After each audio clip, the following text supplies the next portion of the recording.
Hello, welcome to the Mayor's Report. I'm Chris Orchard, editor of Somerville Patch, and it's my pleasure to be here. It's my first time as a guest host of the Mayor's Report.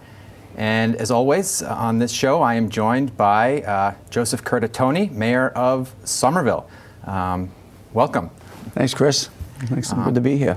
Wonderful. And we have, I believe, a lot to talk about today. Yes. So perhaps we'll just dive in. Okay. I understand you recently took a trip down to Washington, D.C. Yes, myself, members of my staff from Strategic Planning and Community Development met with two of President Obama's cabinet secretaries. It was a very successful trip. What sort of things did you discuss with them? Were they Somerville Oh, absolutely. matters? And we had a great, and we also were joined by representatives from Congressman Captain Wano's office, and we really wanted to talk about what is going on in Somerville in terms of our plans for transit infrastructure investment, the expansion of the Green Line in particular, with Secretary LaHood, share our success around transit-oriented development and planning, and our Summer Vision, our long-term comprehensive plan, along sharing that information with Secretary Donovan, and a lot of success we've had with community block grants and other types of HUD funding that have been so instrumental in improving our quality of life and unlocking economic opportunity here in the city. And again, particularly with Secretary LaHood, we focused around the Green Line. Would you say they were receptive to the sorts of... Well, they're both positive meetings. Both knew about the Green Line, especially Secretary LaHood. His staff was keenly focused on the Green Line and some of the timelines and objectives we need to meet in the next couple of months. And our hopes that will be favorably looked upon for New Starts funding, which is the federal funding conduit for this type of rail expansion. And the meeting was very, very positive. We got a great response. Sure. So you meet with federal authorities with a lot of power. What sorts of things do you tell them about the Green Line, for instance, or Somerville in general, the transportation projects? What cabinet secretaries and people at that level of government want to hear is how their policies are actually effectuating success, or are they not succeeding at the local level where the rubber meets the road. And to hear how Somerville has benefited from transit such as the Red Line, to hear a story of failure of planning when we lost almost 20 rail and trolley stops a half a century ago and abandoned the rail systems of the highway, that is a powerful message for people like Secretary LaHood and Secretary Donovan. And they understand truly the need and the benefit, not only to Somerville, but the entire region and the state, from an environmental, quality of life, and economic perspective of the infusion of investment in infrastructure like the expansion of the Green Line.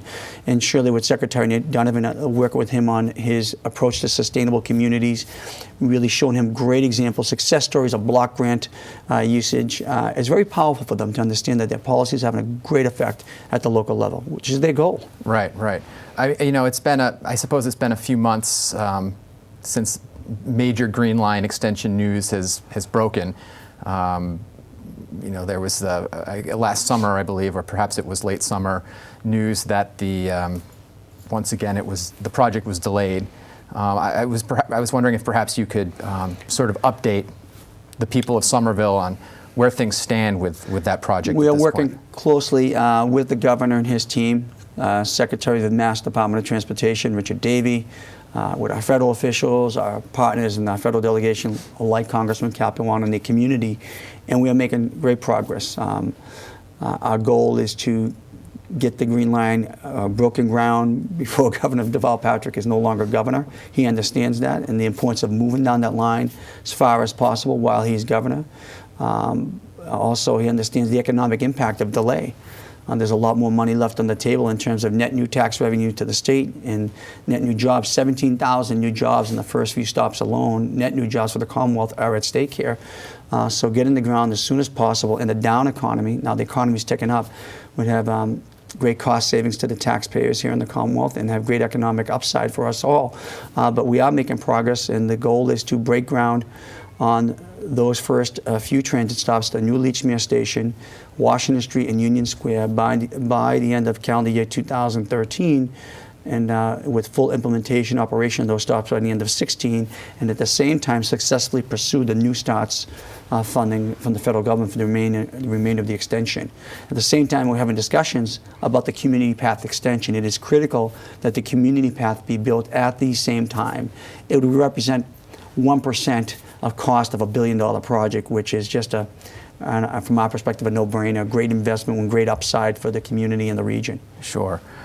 It's a lot of it's tied into what's called the Summer Vision process, or I suppose it was a report that came out again recently, late February, I believe. Right. We undertook a comprehensive planning process to think about what our community will be in 20 years from now, say 2030. What kind of jobs, what kind of industries, how our neighborhoods will be shaped by transit, the land use policies, housing opportunities, open and recreation space opportunities. And we've learned that because of our past. We know the consequence of abandoning the rail system for the automobile.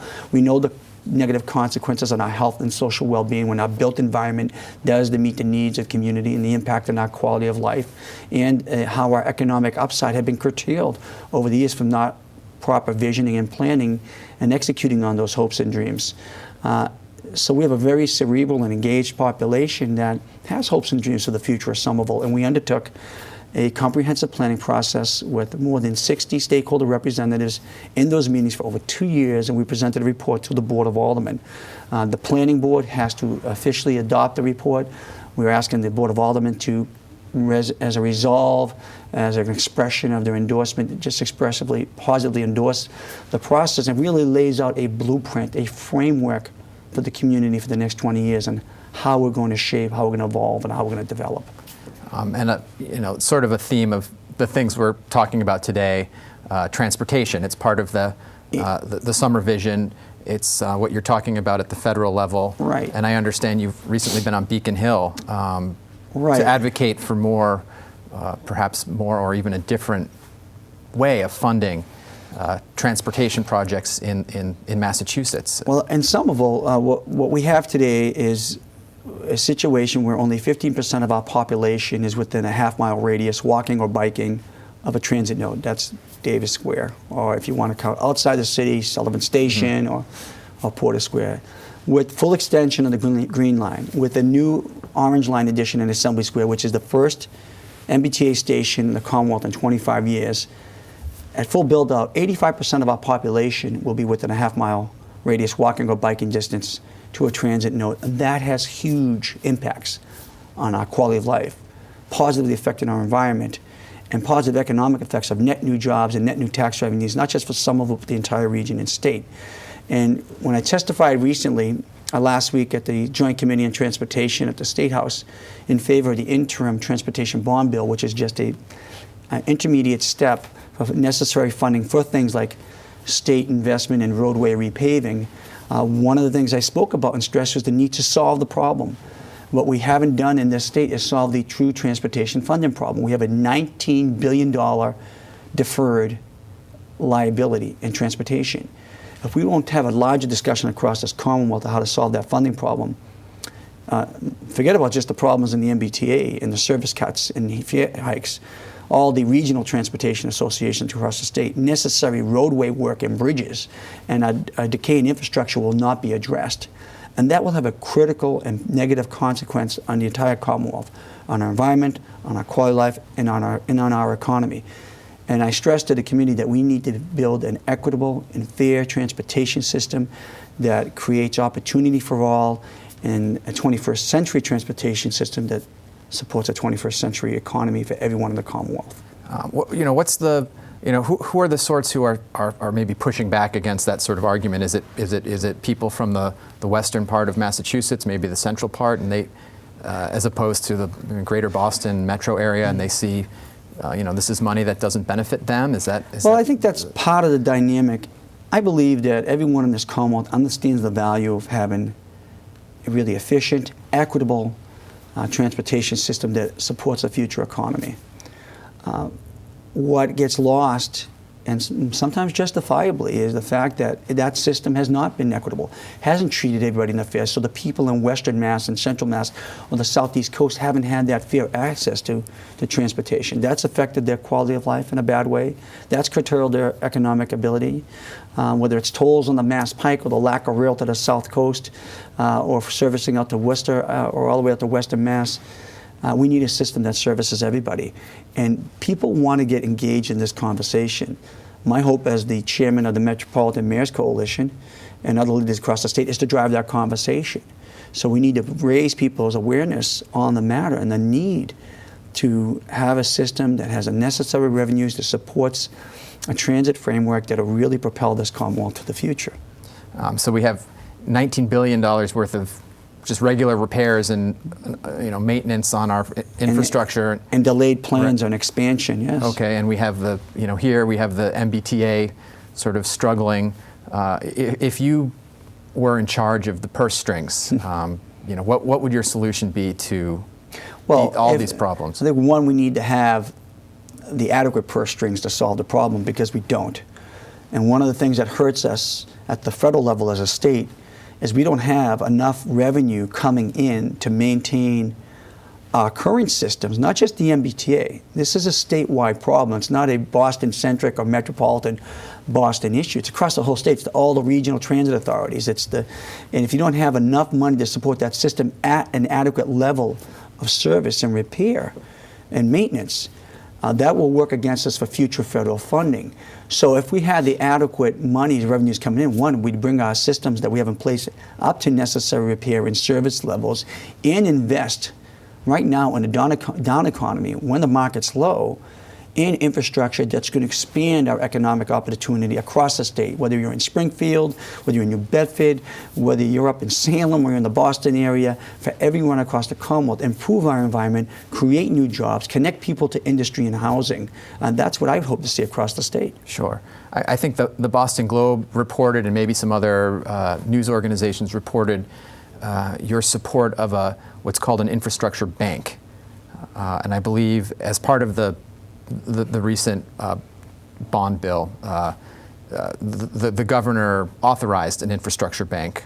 I believe I read that. And he did. There are good examples where an infrastructure bank becomes a financing mechanism where you can leverage dedicated monies for infrastructure, many times supported or matched in some capacity by local funds, to unlock and support those infrastructure investments or repairs. That's worked successfully in California. The city of Chicago is looking at a model. There's going to be further debate on that. And what I appreciated from the governor and Secretary Davey was that I'm trying to be creative, establishing creative financing tools like we utilized here in Somerville with DIF at Assembly Square District Improvement Finance, and leveraging net new tax revenues to support the bonds to build the roadway and infrastructure network, which is allowing all the development to happen. And that's the type of creativity we need to think about. And to unlock further capacity and funding and revenues to support the systems that we have now and for the future.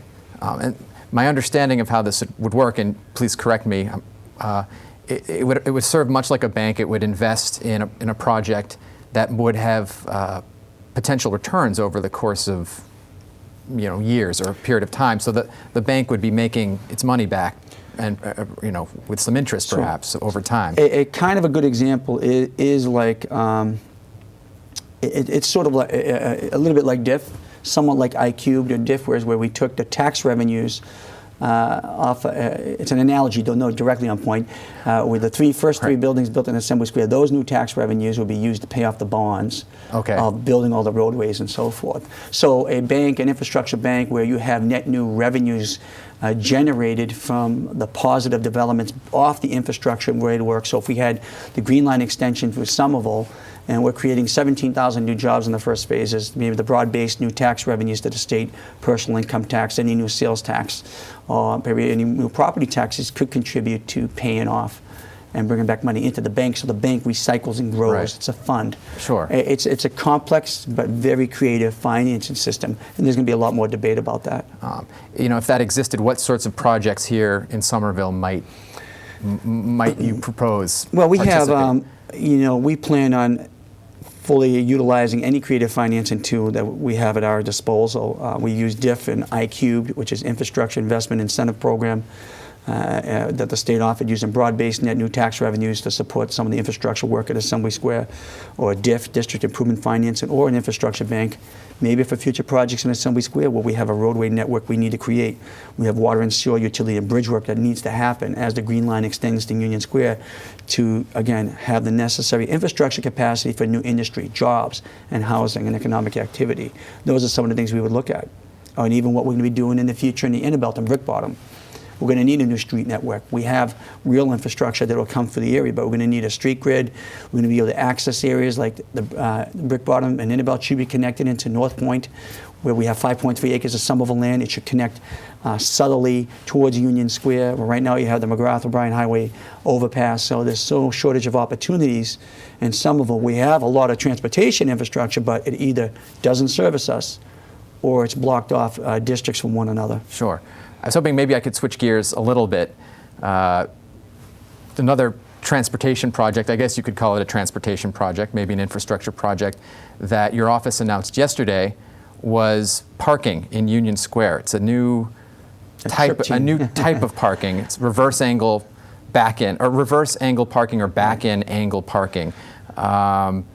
Sure. And talk about that, perhaps. Yeah, which is so instead of parking parallel to the curbstone and the street, you'd back in at an angle.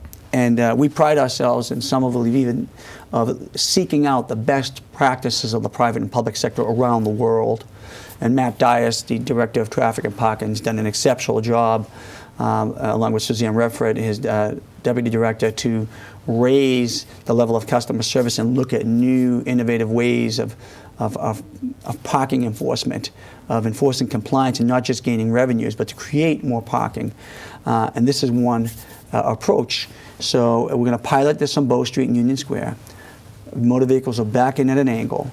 This is going to create dozens of more spaces in the square, so more parking capacity. It's also, from a safety perspective, will be an improvement for bicyclists coming along a bike lane. So much like what almost happened to me the other day, when I looked twice before I opened my door in Ball Square as a bicyclist came by. Right. I mean, that's an important public safety feature.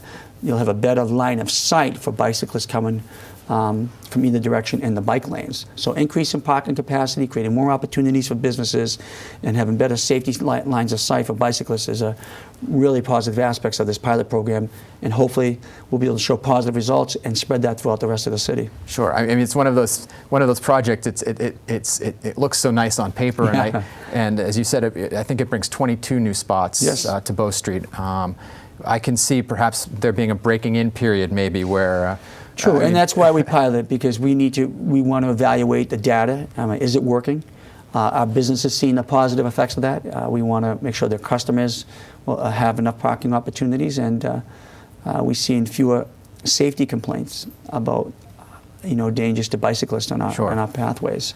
I mean, parking is one of those topics here in Somerville that never gets old. Never gets old. It can get people excited or passionate. I think in this year's city budget, I believe about $6.9 million were projected to be derived from parking fines, and that's actually a step down. Right. Revenues are maturing. Revenues are maturing, but I think it was 7.2 or 7.3 the previous year, and in large part that's because there's more metered parking on the streets, and I sort of had a question on two sides of the coin, if you will. First of all, is it hurting the city's bottom line to have more metered parking? Well, you should only count on those type of revenues so much to balance your budget moving forward.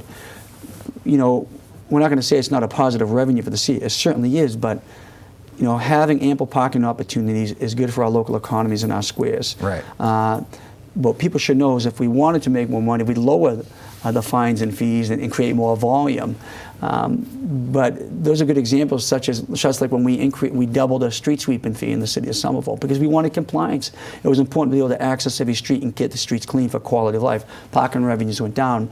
And much of what we're seeing, because of better customer service, more information available to the constituent and customer here in the city, people have a better understanding where they can park, what the rules are, and more opportunities. So Yeah, we do derive revenues, but our most important thing is we want compliance from a public safety perspective, from an economic perspective, from a quality of life perspective, and we want to turn over parking at a better rate. So we're happy that parking has matured. Those are not the types of fees and fines we want to, and revenue sources we want to depend on solely on for the future. Okay. There'll still be a certain amount, but we need to provide more opportunities for our customers and constituents. Sure. I mean, there are other people who might say, oh, the city's too aggressive on parking, and we hear that a lot. You hear yeah. snide, I'm sure I've made them myself on more than one Yes. occasion. Yeah. They're just making money off.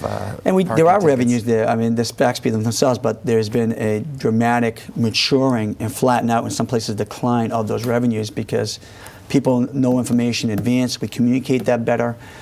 Our goal is to have compliance, but there's always going to be some level of non-compliance. And plus a lot of those revenues come from different permits and fees you have to pay here in the city for the price of parking. And constituents are happy to pay that as long as they have different opportunities to pay that. The meters, using a credit card, having, not just having to carry dozens of quarters Right. around with them. So we're still seeking out new and creative ways of customer service, and that we can either communicate information to you or alternative ways of making payments. So you're not stuck with a ticket. We want you to go to one of our squares, have a good meal, stay there for a while, catch a movie, or enjoy our neighborhoods and not worry about getting a parking ticket when you come back. Sure. In terms, going back a little bit in terms of roads here in Somerville, and it's not unique to Somerville by any means, tied into funding for basic maintenance and repairs of roads. Right. It sometimes seems they're getting a little more potholes in them. They're getting a little bumpier. With budget squeezes in the state and municipal level, is that something residents will be seeing in the next few years? Bumpier and bumpier roads. Well, luckily we didn't have too bad of a winter, if there was a winter Right. at all. So what kind of scares me about what next year may bring. Right. We were When you have saying that cold weather, you Right. get a lot of the fraying and decaying and some of the really acute potholes and damage we have to our roadways. But we have a very aggressive and progressive roadway improvement program here in the city. We've invested hundreds of millions of dollars of money, city, state, and federal dollars in improving large roadways like Somerville Avenue, and the projects we'll be launching in East Broadway here in the city to smaller streets and median streets across the community, and we'll continue to do that. Sometimes across the Commonwealth, as I argued before the Transportation Subcommittee, it feels that we're still climbing up an endless hill. We were being funded for Chapter 90 money, which is our roadway improvement money, $200 million. There's at least a minimum need just to maintain. We have a $300 million across the Commonwealth, and it is critical. The cities and towns in this state are responsible for 90% of the roadways, yet we don't have the funding to meet that responsibility. So, in Somerville, we've been very aggressive and successful of seeking out different grant monies through the MPO, Metropolitan Planning Organization process, and different grants and leveraging contributions from developers. But we have a long way to go. There are always going to be potholes. We'll be launching our street maintenance improvement program over the next couple of months. We're going to be even more proactive about how we maintain roadways in advance of them cracking or decaying over time, sort of protecting and investing in those assets in advance. I understand there may be an announcement coming up about a new team, a transportation team, that might help advise you, or right, advise the our mayor trip or the team, city. and we will be convening. Years ago, we had the parking solutions task force when we started expanding different parking programs in the city. We've expanded that to think about our innovations from customer service to different parking alternatives, such as the angled parking you're going to see in Bow Street, to other different solutions that might be great models across the country and around the world that we can adapt or evolve in Somerville. And we want to have a much more broader scope. So again, we can continue to invest in our own roadway systems, provide greater parking opportunities, really embrace programs that embrace the tenets of a community that believes in a multimodal transportation system and framework that allows for bicyclists, pedestrians, and motor vehicles to have harmony in a very densely populated community. So the TRIP team will be meeting in the very near future and developing those programs and coming up with ideas and bringing them out to the public for their input. One thing, it's a little bit related to some of the changes happening in Assembly Square you talked about. And it's one thing residents in not just Somerville, but around the Boston area are curious about is IKEA in Assembly Square. They sort of have, as far as I know, they haven't really made a decision yet to come and build in Somerville. From what I understand, they still have some permits that are good. I think they're up in maybe this summer. What recourse does the city have if IKEA sits on its hands a little bit more and meanwhile all this development is happening right next to that empty lot in Assembly Square where IKEA is supposed to go?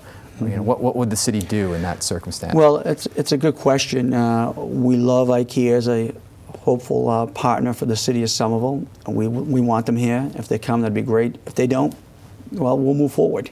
The world changed after 2008, and IKEA, like many companies, worldwide companies have a different economic strategy on a worldwide basis.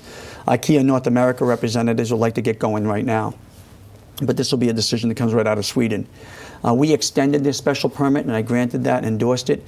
The planning board granted that, and we endorsed because we felt it was important to allow them to conduct their due diligence and give them an opportunity to see if they'll be breaking ground soon. And they're going through that process now of approvals, seeking approvals from their worldwide economic councils. And if IKEA comes back and says we're ready to go, we'll applaud them. If they say, look, the world economy has changed, we don't see this as a two-store market in Massachusetts any longer, well, we've created a lot of value in Assembly Square. Assembly Square is coming out of the ground with its first three buildings this month. The first new Orange Line station in 25 years, and we're really, really excited about what's going to happen. And we've created value for every landowner there, and we're absolutely positive and firm that, if it's not IKEA, we'll be able to develop that 10 acres and be very, very successful at doing it. So encourage them to sell. Well, if IKEA is not going to move forward, then my comments to them last year is we expect you to work with us on what happens with that parcel, because Somerville, the city of Somerville, will not sit on its hands. We will dictate what will happen there, and we'll be firm in that position. Sure. On a completely unrelated topic, you have a fitness challenge team. Yes. And seeking more people. From what I understand, there are 3 slots available. Yes. And they will receive fitness coaching from you. Yes.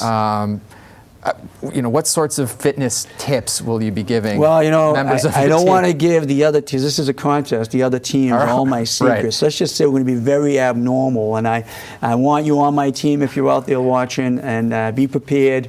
We're going to push the envelope on this. We're going to have a lot of fun, and this is really about being demonstrative about the tenets of healthy living and shape up Somerville. Eating smart, playing hard, living well. And it's a fun community building activity, but it's also to stress what we're trying to do here, that we believe in healthy living. And so I love, as mayor, to try to set that example. I've got a team of some internal staff, and they're going to challenge them, but we're seeking 3 residents, and we want them to come on board and push us. I want to see what crazy ideas they have to set the example. There's a challenge based on we'll get weighed in. They'll take our body mass readings. We get points for participating in different events across the city. And I hope the Patch is going to have a team. Yeah, well, we'll see. And people can apply on the city's Facebook page, I understand. Right. And we're getting a lot of response. I'm excited to see who wants to join in. So maybe a little boot camp with the mayor. Could be boot camp.